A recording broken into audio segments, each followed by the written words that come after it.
Don't kick the can. Don't kick it into next week. When you get an invitation to do something in the future, ask yourself, would you accept this invitation if it were scheduled for tomorrow? Very few meetings will pass that immediacy filter and you'll go, oh, I don't want to meet with this guy. But you somehow think in 2 weeks you will free up your calendar. We all think this, that the grass is greener over there, that's where the water is calmer. It's like, no, it's because you're not making it messy through the water. It's calm because you're not swimming in it. Once you get 2 weeks from now, a fortnight from now, it will be just as messy. You probably will be having the exact same 2 weeks in 2 weeks as you are right now. So I think trying to think, can I do it or can I not tomorrow? That's like, oh, I don't want to meet with them tomorrow. So that tells you something. And a good way to say no, I've interviewed a lot of celebrities on my talk show. One of my favorite questions to ask them is, how do you say no? How do you say no to people? Because they get asked things all of the time. And one of them is not me, and the other one is not now. Okay, so not me is like if someone comes to you in your department and you don't have the time, you don't have the bandwidth, you're not rewarded for it, it's not on your work plan. Hey, but you know what, Debbie in accounting, she can help you. That's more her lane. I don't mean to take everything that comes your way and give it to Debbie in accounting. That's not what I'm saying. But there is one way to do that where you can divert it. And the other one that I think is actually more applicable is I can give you 10 minutes tomorrow, or I can give you an hour in 2 or 3 weeks. They will almost always take the 10 minutes tomorrow. And you will save yourself 50 minutes because usually they don't need an hour. They just need a few minutes. So again, you got to go through that first filter first, right, of do I even want to do this? But if you feel like you can't get out of it, if you have time, you got to do it. But if not, it's a good idea to go for the immediate 10.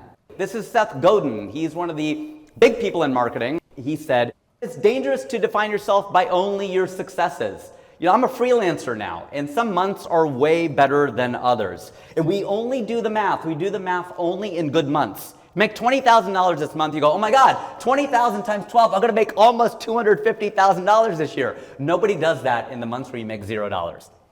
No one goes, I'm making 0 times 12. I'm gonna make $0 this year. You don't do it. You do the math only in the good months, and that's dangerous because that's not reality. There's a separation between self-perception and reality. That's a really, really important key distinction to make. And so Seth Godin, I asked him, I go, you're a millionaire, okay, but you've had some booms and busts. How do you do it? How do you deal with the booms and busts? Because engineering and science, you're plodding along. Every now and then there's a spike or a trough, but for the most part, my gosh, like it's quite linear a lot of the time.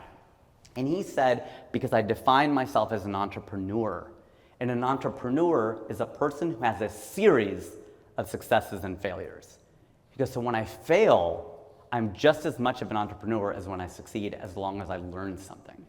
It's like, oh, that's a really good way to look at it. He doesn't go, oh my gosh, if only I can start one more company that makes $1 million, I'm an entrepreneur. No, you're an entrepreneur right now. You're an engineer right now. You're a scientist right now. What did Thomas Edison say? I haven't failed. I've found 10,000 ways that don't work, right? So I think it's a really, really salient point.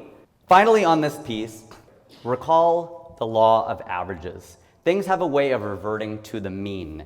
At the University of Cincinnati, materials engineering, I remember I got a B in my mechanics class and there was no plus-minus system at the time. I was so pissed off. I really wanted an A. I got an A in fluid mechanics and that made me so happy because I worked so hard in that class. I got an A, I was so happy. I got a B in mechanics. It was mechanics 2. I was so angry about it. And I marched into Dean Young's office and I told him, I'm like, I should have had an A in this class. He was a very calm man and he looked at me and he goes, okay, maybe you should have had an A in this class. But admit to me right now, there are probably times when you got an A and you should have gotten a B.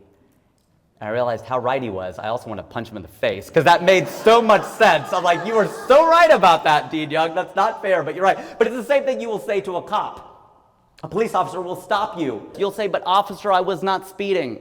And most police officers will look at you and go, well then fine. This ticket is for every other time that you were.